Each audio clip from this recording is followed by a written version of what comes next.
Olá, senhoras e senhores, eu sou a doutora Stefânia, eu sou médica e endocrinologista e depois de um ínterim de uns 2 meses, porque eu descobri que estava grávida e muito sintomática, enjoo, fraqueza, indisposição, eu volto para vocês com os melhores conteúdos científicos em obesidade. E é o seguinte, gente, para começar, eu vou falar para vocês que nos últimos meses eu coletei uma gama de dúvidas e problemas que as pessoas vêm tendo para perder peso. E uma das coisas que o pessoal mais me queixa é compulsão alimentar. Doutor, eu tenho compulsão alimentar. Como que eu me livro dessa compulsão alimentar? Como que eu lido com essa compulsão alimentar da forma menos onerosa em tempo e dinheiro? Então, gente, seguinte, para falar em compulsão alimentar, a primeira coisa que a gente precisa fazer é conceituar o que é uma compulsão alimentar. E o que é compulsão alimentar? Segundo o DSM-5,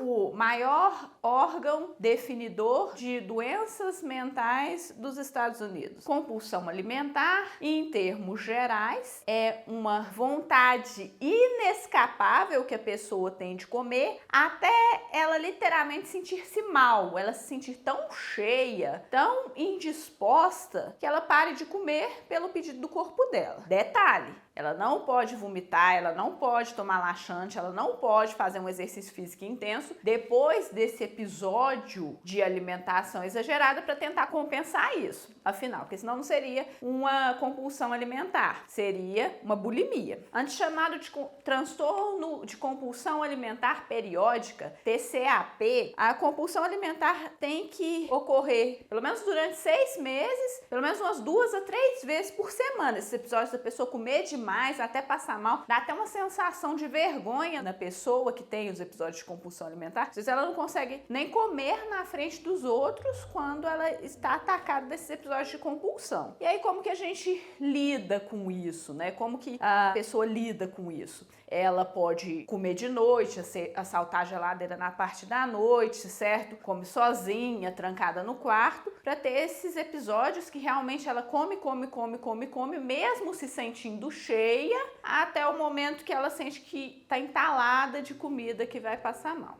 Isso é a compulsão alimentar. Ela pode ou não cursar com obesidade. Então a gente sabe aí que 30, 40% das pessoas com obesidade podem ter compulsão alimentar, mas nem todos que têm compulsão alimentar têm obesidade. São doenças que podem se sobrepor. E aí você me fala, não, mas eu não tenho isso não. Mas sabe o que eu tenho? Eu tenho muita vontade de ficar beliscando durante o dia. Eu tomo café da manhã, eu almoço, mas isso não me deixa satisfeita. Então, entre o café e o almoço, eu belisco. Entre o almoço e o lanche, eu fico beliscando. Outra coisa que você pode pensar é comer noturno. Não, eu não como até passar mal não, mas eu fico de noite acordada até tarde comendo. E eu prefiro comer de noite do que de dia. Ou outra coisa que você pode sentir. Não, compulsão alimentar eu não tenho. Mas eu tenho muita vontade do doce. Todo dia, toda refeição eu tenho que comer um docinho. Pode ser um chocolate, pode ser um biscoito recheado, pode ser doce de leite, uma goiabada, mas eu tenho que ter o meu doce. Nem a fruta não me satisfaz. Como que eu lido com isso então? Como que eu lido com a compulsão alimentar ou com os perfis alimentares que eu citei? Comer noturno, beliscador, vontade do doce. Como que a gente lida com isso? Pois bem, lembra que os princípios que eu falei que norteiam o tratamento da obesidade são dieta, atividade física, controle neuropsicoemocional e parte hormonal metabólica medicamentosa, certo? Então eu vou dar dicas de como lidar com esses padrões alimentares e, no caso, com o transtorno de compulsão alimentar, aqui em cada um desses pilares, certo? E por onde a gente vai começar? Qual que é o marcador mais importante em perda de peso? Que consigamos ter um déficit calórico. Então, a primeira forma da gente tentar controlar um padrão alimentar atípico, compulsão, vontade do doce, comer noturno, beliscador, é através da dieta. E eu sempre falo no consultório, gente, que nós temos os 4 cavaleiros do controle da vontade do doce e da saciedade. Quais que são? Primeiro vocês já devem imaginar, né? Ingesta hídrica. Seguinte, gente, eu gosto muito de explicar no consultório mais ou menos assim para a vontade do doce. Quando a gente não bebe água, o que o nosso corpo entende? Nossa, essa pessoa vai desidratar, eu tenho que dar um jeito dela ter uma vontade de tomar água rápido. Deixa eu fazer ela comer um doce, que doce dá sede. Falando de uma forma mais científica ainda, é o seguinte, a água aumenta a nossa plenitude gástrica. Consequentemente, aumenta a produção de GLP-1 e a gente se sente mais saciado. Quanto de água que tem que ser? 35 a 45 ml por quilo por dia. Então, isso varia de pessoa para pessoa a necessidade hídrica diária. Mas uma boa ingesta de água vai diminuir o nosso apetite, vai diminuir a nossa vontade do doce. Detalhe, quanto ao comer noturno, evitar tomar muita água à noite, porque senão o que vai acontecer? Vai acordar toda hora para ir no banheiro. E aí acaba atrapalhando o seu sono, o que consequentemente também vai atrapalhar o seu controle metabólico para perda de peso. Então, o primeiro passo, ingesta hídrica. Segundo passo, ingesta proteica. Gente, o que acontece? Principalmente aqui na região onde eu vivo, Minas Gerais, a nossa dieta é muito pobre em proteína, é mais rica em carboidrato. E assim, se nós formos ver as referências científicas clássicas quanto à ingesta de carboidrato, recomendam a ingesta de 55% aí de carboidrato. Só que a questão é o seguinte, ingerimos até mais do que isso e a proteína, que deveria ser pelo menos 25%, acaba ficando bem menos. E qual que é a vantagem da proteína sobre o carboidrato, sobre a gordura? Proteína, principalmente de origem animal, ela aumenta a nossa saciedade, ela demora até 6 horas aí para ser metabolizada, certo? E além disso que ela gasta mais energia para ser metabolizada. Ora, então se a gente ingere proteína, ela vai demorar mais tempo para ser digerida, consequentemente nós vamos ficar plenos, nos sentirmos satisfeitos durante mais tempo e além disso que de bônus, isso não controla tanto os nossos perfis alimentares, mas é um bônus para perda de peso, ainda se gasta mais energia para metabolizar a proteína do que para metabolizar carboidrato e gordura. Proteína, café, almoço, lanche, janta, pelo menos 4 porções de proteína por dia. Isso daí é importante para todo mundo que quer perder peso. E o que seriam essas proteínas de origem animal? Laticínios, ovos, carnes magras. Alguns laticínios têm uma distribuição de carboidratos e gorduras um pouquinho maior, então alguns são preferenciais se vocês querem uma proteína mais pura. Cottage, por exemplo. Mas todos esses componentes, laticínios, ovos, carnes magras, vão ter proteínas de origem animal que vão favorecer sua perda de peso. Terceira coisa que eu gosto de falar, vamos ingerir carboidratos, preferência pelos carboidratos complexos. O que é isso? Carboidratos que passaram pelo mínimo de processamento para chegar no nosso prato. Por exemplo, qual que é a questão do pão francês? Pão francês é uma farinha que foi toda processada e fermentada antes de chegar no nosso prato. Então, ele vai ser metabolizado muito mais rápido, por exemplo, que um pão 100% integral. Como que a gente explica isso? Eu gosto de falar no consultório que é o seguinte, se comer o pão francês agora, daqui a 2 horas ele já foi todo digerido pelo seu organismo. E aí seu organismo vai buscar o quê? Outra fonte rápida de energia. É a hora que dá vontade de você comer doce ou de você beliscar. Então, gente, esse é o problema do carboidrato simples. É muito mais difícil você controlar uma compulsão com carboidrato simples do que com carboidrato complexo. E aí, nesse time, entra também batata, em especial batata doce, certo? No time dos carboidratos complexos, junto com as frutas, que aí eu gosto de falar, o quarto cavaleiro do controle das compulsões, e a gente já vai falar mais, junto com legumes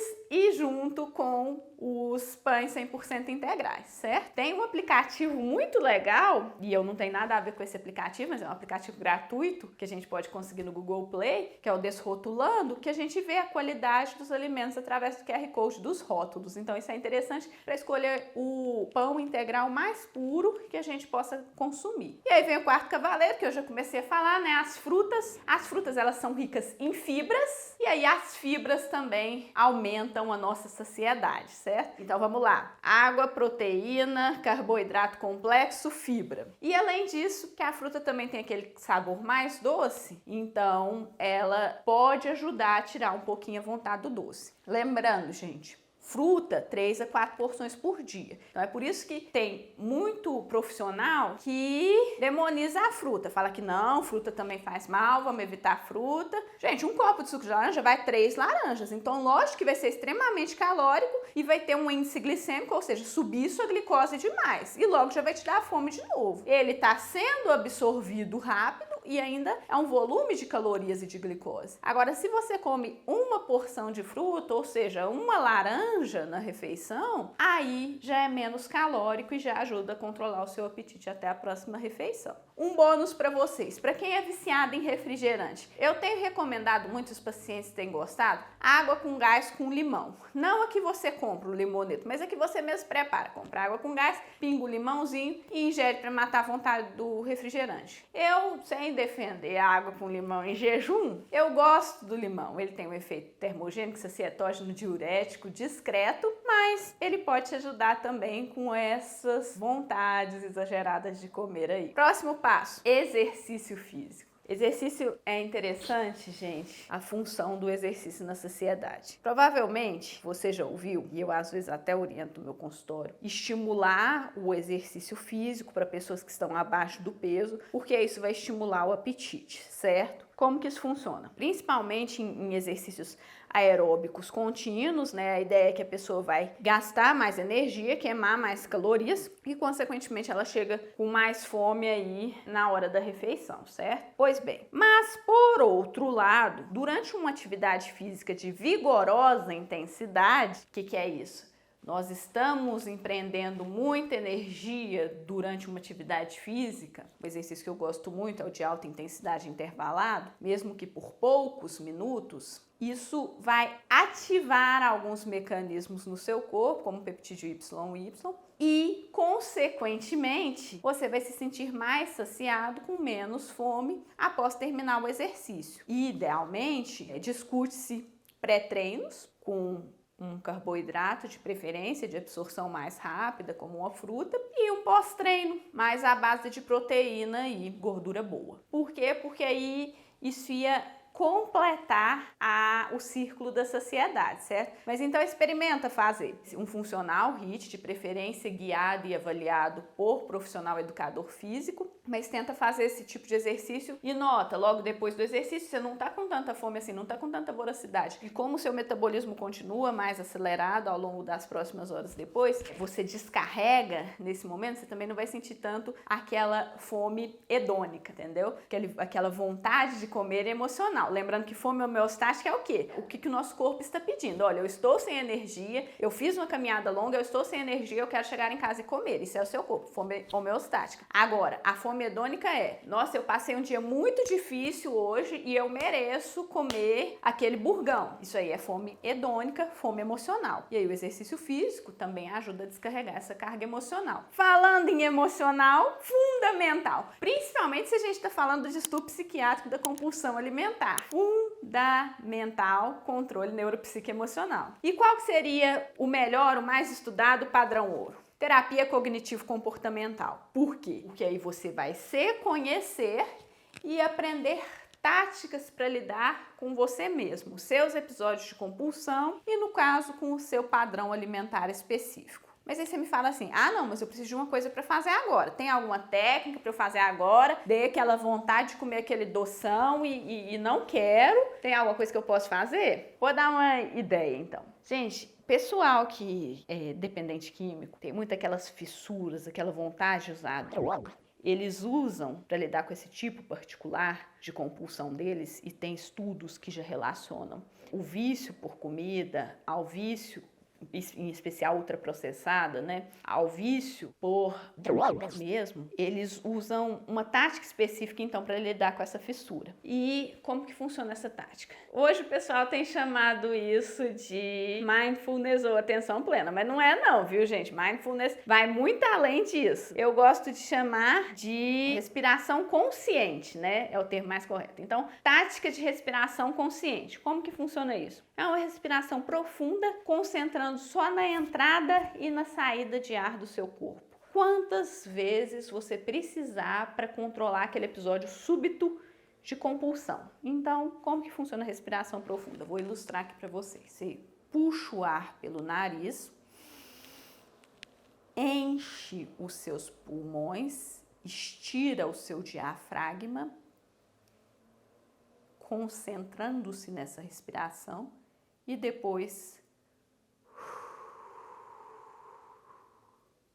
solta o ar pela boca.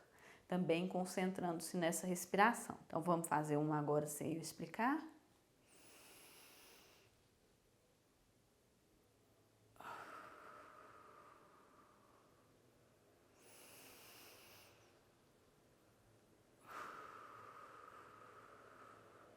Eu já vi tanta gente fazendo isso e ajuda mesmo, não só para lidar com isso que vocês chamam às vezes de ansiedade da comida, mas para lidar com a ansiedade, com o estresse em geral. Experimenta fazer isso antes de tomar uma decisão para vocês verem como ajuda. E depois me contem nos comentários. Em essas táticas que eu vou falando, vocês aplicarem, vocês me confirmam aqui nos comentários.